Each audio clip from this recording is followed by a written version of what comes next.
Sabon film za ku je ku kalla a wannan satin. Na farko shine sansanin mutuwa. Sansanin mutuwa ko Sultan film din nan ya taba mai rai, ni ma kuma ya taba min rai. Kuma ku je film din nan ya taba muku rai, ya haɗu sosai.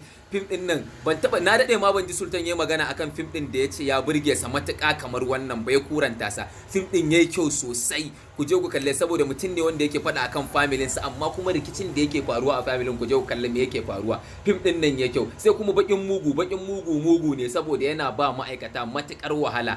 Shegen boss ne, ku je ku kalli film din nan, shi ma yayi kyau sosai. Sai kuma jajircewa Algaita film ne, su ma sun saki nasu a satin nan, ku je ku kalle sa, shi ma kuma ya zo da salo ya haɗu sosai. Yau sai kuma dan taure yayi kyau, shi kuma akan wata yarinya ce jaririya ma fa ake rigima, mutane bi kawai su shiga rayuwar wata ta zo irin iyafot ma suka haɗu da ita, kawai suka nuna za su taimaka mata saboda ta ɗaya daga cikin su sharrin cewa shi ya ɗauki wannan jaririyar alhalin ba shi bane.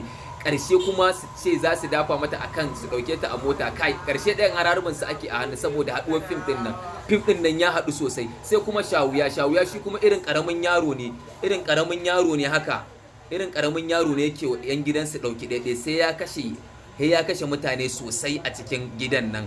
Ƙarshe ya kalawa babansa sharri, babansa ya tafi magarkama. Ƙarshe dai mahaifiyar ƙarshe take gane cewa yaron nan ne yake kashe saboda ya cilla autar gidan cikin rijiya. Shi ma fim din nan ya haɗu, ku je ku kalle sa. Shi kuma gardamamme shi kuma fim ne wanda ya kasance ake faɗa tsakanin America da Iran, kuma irin yanda yake faruwa a live a gaske haka yake faruwa a fim din nan, abubuwa kaɗan aka ƙara. Fim din ya kyau, ana kuma gumurzu. Sai kuma kare kai shi kuma irin fim din masarauta ne na Chinese, amma kuma fim din nan na daɗe ban ga story da ya burge ni kamar fim din nan ba. Abin da yasa irin abokanai ne guda biyu, sai irin a koro wani sarki za a kashe shi, sai sarkin ya faɗa cikin gidan abokanan nan, to ɗaya daga cikin abokanai yana kama da wannan sarki.